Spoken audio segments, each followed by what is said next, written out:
This is News Bits on ITI, reaching you from our Abuja studios in Nigeria. I am Oluchi Mazu. Thanks for logging on. Our major stories today. Top government officials might lose travel privileges. NMCP organizes malaria control seminar. And President Jonathan sends amendments to House of Reps. All this when we come back.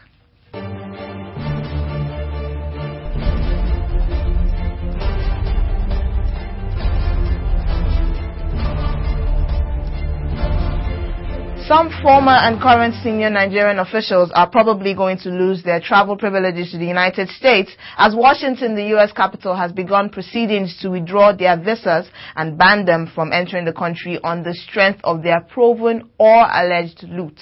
First on this list is former Federal Attorney General and Justice Minister Michael Andoaka, whose visa was revoked last week. Former Plateau State Governor Joshua Dariye and his family were banned from entering the U.S. 4 years ago. The policy is a fallout of the promise President Barack Obama made to President Goodluck Jonathan to assist Nigeria in the fight against corruption by targeting officials whose acts have bordered on undermining the democratic process. Sources say others awaiting the punitive measures include several senior assistants and security aides to the late President Umar Musa Yar'Adua, as well as governors, ministers, and heads of agencies. Although malaria is mainly a disease of tropical and subtropical countries, according to reports, it has now spread to new countries. The National Malaria Control Program under the Federal Ministry of Health, in conjunction with Leo Pharma, organized a seminar on malaria and vector control. ITI correspondent Shaya Debumi was at the event. According to National Malaria Control Program, malaria is responsible for 60% outpatient visits to health facilities, 30% childhood death, 25% of death in children under 1 year, and 11% maternal death in Nigeria.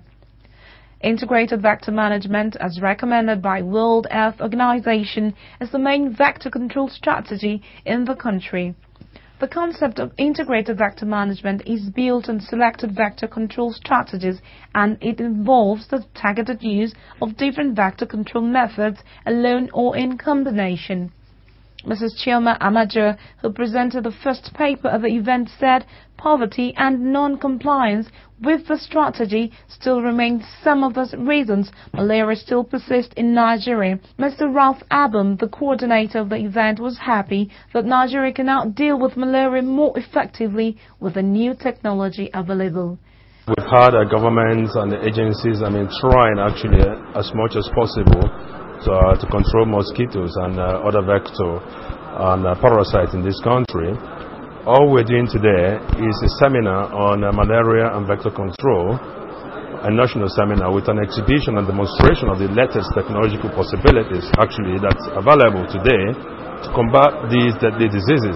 Jude Nwanfo explains that the exterminator equipment are built to operate to act promptly. Is to fumigate an area where it's not penetratable. Yes, an area that is very uneven, so that it can climb any hill and it can do fumigation perfectly.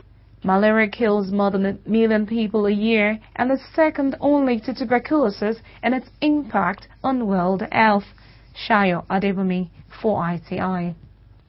President Goodluck Jonathan asked the National Assembly yesterday to reduce the oil production assumption in the country's 2010 spending plans from 2.25 million to 2.2 million barrels per day. The president in the letter said the recent information from the Nigerian National Petroleum Corporation (NNPC) indicated that oil production for the 2010 fiscal year was likely to average at about 2.2 million barrels per day. The proposed amendment is the second this year, as in June, Jonathan asked Parliament to trim the original 4.6 trillion naira spending plan for 2010 to 4.2 trillion naira, but also asked them to consider a proposed 640 billion naira supplementary budget. The president also reduced the 10 billion naira proposed for Nigeria at 50 celebrations to 6.9 billion naira in response to public outcry against the initial proposal. In his letter to the Senate, which was read on the floor by the Senate President, Senator David Mark, the President also pushed for a review of the 2010 supplementary budget by slightly reversing the aggregate federal government expenditure of 4.220 trillion naira to 4.206 trillion naira. The letter also contained a proposal for additional capital votes to the Ministry of Niger Delta Affairs to commence training programs for non-militant Niger Delta youths. And that's all we can take on this edition of Newsbits. My name is Oluchi Madu. Thanks for logging on.